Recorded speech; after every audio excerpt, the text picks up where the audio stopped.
పవన్ కళ్యాణ్ గారు CM CM Pawan Kalyan CM Pawan Kalyan అని ఎక్కడ పడితే అక్కడ నినాదాలు చేస్తుంటారు జైన సైనికులు. ఎప్పటి కాదు, ఇది 10 ఏళ్ల నుంచి వస్తున్న మాటే. ఏ సందర్భం ఏదైనా కానీ, అంటే అది ఏదైనా కానీ అనవసరం, పవన్ కళ్యాణ్ గారు సీఎం సీఎం సీఎం ఇదే మాట జన సైనికులు కానీ, జనసేన అభిమానులు కానీ, కార్యకర్తలు కానీ చాలామంది కూడా. కాబట్టి ఇప్పుడు ఇంకా ఎక్కువ అయింది అని చెప్పాలి.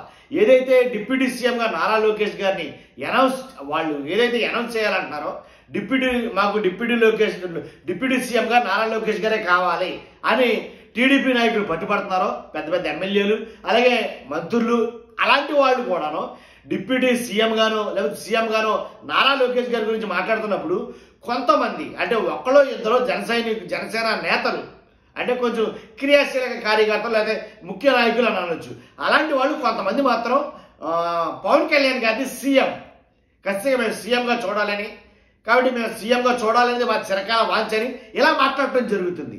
కానీ కొంతమంది ఎవరో, అంటే జనసేనలో 2-3 మాట్లాడే మాటలకి, అలాగే కొంతమంది కింది స్థాయి నాయకులు మాట్లాడే మాటలకి పవన్ కళ్యాణ్ గారు చెక్ పెట్టడానికి ప్రయత్నించారు. కాబట్టి పదవుల మీద నాకు ఆశ లేదు, చాలాసార్లు అంటా ఉంటారు పవన్ కళ్యాణ్ గారు, పదవుల మీద నాకు ఆశ లేదు అంటే దాని అర్థం ఏంటంటే పవన్ కళ్యాణ్ గారు సీఎం అంటే సీఎం అవ్వాలని నాకు ఆశ లేదు, ఇదే దాని అర్థం. నేను సీఎం అవ్వాలని అనుకోవడం లేదు. కానీ ఈ పదవుల గురించి ఈ అనవసర వివాదాలు కానీ విభేదాల జోలికి కానీ వెళ్ళొద్దు దయచేసి, ఎందుకంటే మనం కూటమిలో ఉన్నాం అని ఒక సారాంశాన్ని, ఒక భావాన్ని వ్యక్తపరిచేటట్టుగా ఒక లేఖను అయితే కనుక ఎక్స్లో పవన్ కళ్యాణ్ గారు రాత్రి పోస్ట్ చేయడం జరిగింది. అది కూడా ధర్మిల్లా 11:00 పోస్ట్ చేశారు.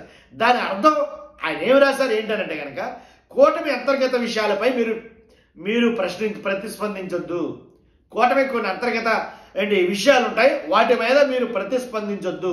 జనసేన ఎవరైతే శ్రేణులకు పవన్ కళ్యాణ్ గారు బహిరంగ లేఖ అయితే రాయడం జరిగింది.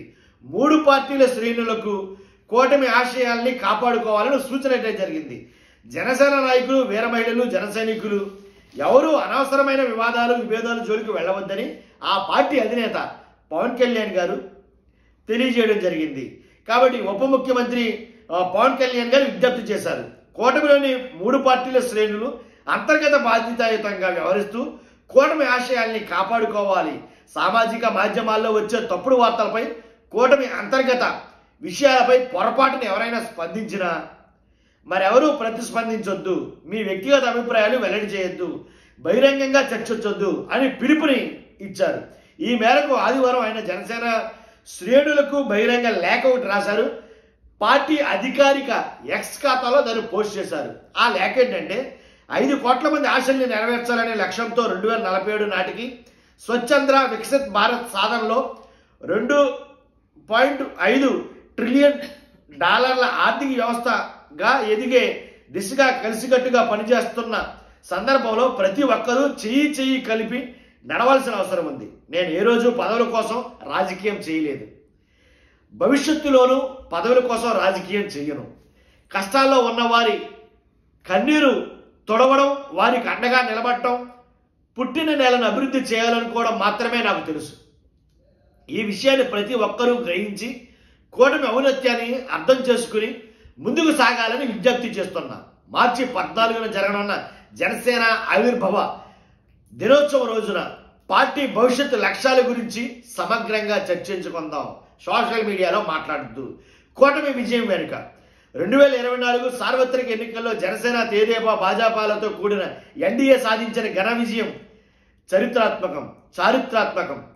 అలాగే ఇది కేవలం కూటమి బలం మాత్రమే కాదు, 5 ఏళ్ల వైకాపా నిరంకుశ పాలనలో అవినీతి, సంఘ విద్రోహ చర్యలు, చట్టసభల్లో వారి జగుప్సాకర వ్యవహార శైలి, శాంతి భద్రతల వైఫల్యం, అభివృద్ధికి తావు లేకుండా రాష్ట్రాన్ని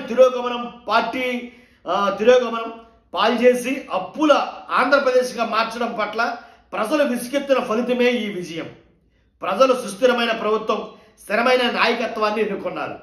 రాష్ట్ర పరిపాలన అభివృద్ధిని గాడిలో పెట్టేందుకు అనుభవం కలిగిన భావితరాల గురించి ఆలోచించే నాయకులు కలిసి రావడంతో కూటమి పట్ల నమ్మకంతో ప్రజలు 164 స్థానాల్ని ఎన్డీఏకు ఇచ్చారు.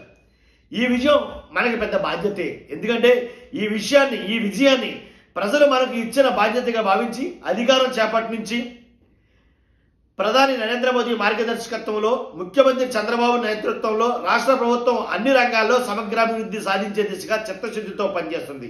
గత 7 నెలల్లో 3 లక్షల కోట్లకు పైగా పెట్టుబడులు రాష్ట్రానికి వచ్చాయి. మారుమూల గ్రామాల్లో నాణ్యమైన 7 నెలల్లో 3 లక్షల కోట్లు పైగా పెట్టుబడులు వచ్చాయంట. 7 నెలల్లో 3 లక్షల కోట్ల పైగా. కాబట్టి మారుమూల గ్రామాల్లో నాణ్యమైన రోడ్లు, మౌలిక సదుపాయాల కల్పన జరుగుతుంది. ఎన్నికల హామీలు ఒక్కొక్కటిగా అమలు చేస్తూ సంక్షేమాన్ని, అభివృద్ధి సమపాళలో ముందుకు తీసుకెళ్తున్నాం. వీటన్నిటికీ కారణం 5 కోట్ల ప్రజల నమ్మకాన్ని నిలబెట్టుకున్న యువతకు 25 ఏళ్ల భవిష్యత్తు అందించాలనే సంకల్పమే.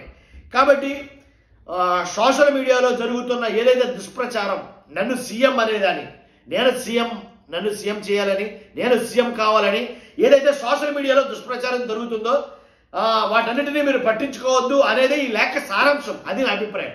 కాబట్టి అంటే ఎక్కడికైతే అక్కడ సీఎం అని అంటున్నారో కాబట్టి అది దుష్ప్రచారంగానే పవన్ కళ్యాణ్ గారు కొట్టేశారు. కాబట్టి ఈ లేఖ పట్ల చాలా మంది జన సైనికుల్లో కొంచెం ఎలా అంటే కొంచెం బాధ అయితే కలుగుతుంది నన్ను అడిగితే కనుక. ఎందుకంటే నాకు పదవుల మీద ఆసక్తి లేదు, నాకు పదవులు అవసరం లేదు, నేను పదవులు కోరుకోలేదు, నాకు పదవులు వద్దు అని అంటే ముఖ్యమంత్రి పదవి వద్దు అని అంటున్నారా ఏంటని చాలా మంది చాలా రకాలుగా ఆలోచిస్తారు. మీ ఆలోచన ఏంటో ఖచ్చితంగా కామెంట్ రూపంలో తెలియజేయండి. పక్కగా సబ్స్క్రైబ్ చేయండి కొత్తగా మన ఛానల్ చూస్తే కనుక. ఫస్ట్ లైక్ చేయండి, మాకు మోటివేషన్ ఉంటుంది, ఎక్కువ మందికి ఇన్ఫర్మేషన్ షేర్ అవుతుంది.